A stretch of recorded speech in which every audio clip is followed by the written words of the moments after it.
பராசக்தி முடிஞ்சு ரிலீஸ் ஆக போகுதுங்க. அப்போ சென்சார் போர்டு போகணும்ல. அப்போ அந்த 3 மாகாணத்துக்கும் இந்த இது பிரதம மந்திரி மாதிரி இருந்தவர் ராஜகோபாலாச்சாரியார். சரி.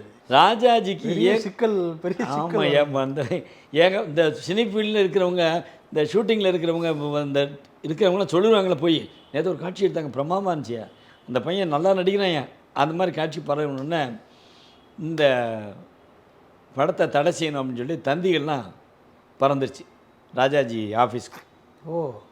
அந்த ராஜாஜி என்ன பண்ணுறாருன்னா, சரி நம்ம அப்படின்னு சொல்லிட்டு ரிவ்யூ பண்ண சொல்லி சென்சார் போர்டுக்கு திருப்பி பராசக்தி படத்தை அனுப்புகிறார். அனுப்பினோடனே அப்போ ஸ்டாலின் சீனிவாசனுங்கிறவர் சென்சார் போர்டு சீஃப். அவர் மணிக்கொடின்னு பத்திரிக்கை நடத்திக்கிட்டு இருந்தார். புதுமை பித்தனுக்கெல்லாம் அவர் தான் வாய்ப்பு கொடுத்தவர். அவர் எல்லா ஆஃபீஸர்ஸும் உட்கார வச்சுட்டு பராசக்தி பழையபடிக்கு போட சொல்லி பார்க்குறார். பார்த்தா அவர் திருப்தி ஆயிடுது.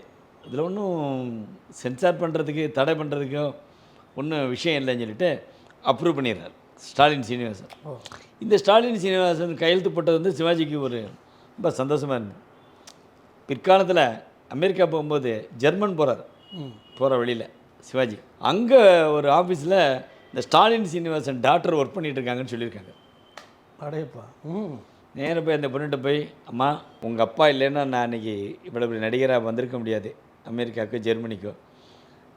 அவருக்கு என் நன்றி தெரிவிக்கவே இல்லை, நான் உனக்கு தெரிவிக்கிறேன்னு கும்பிட்டுருக்காரு எங்கள் போய் நின்று.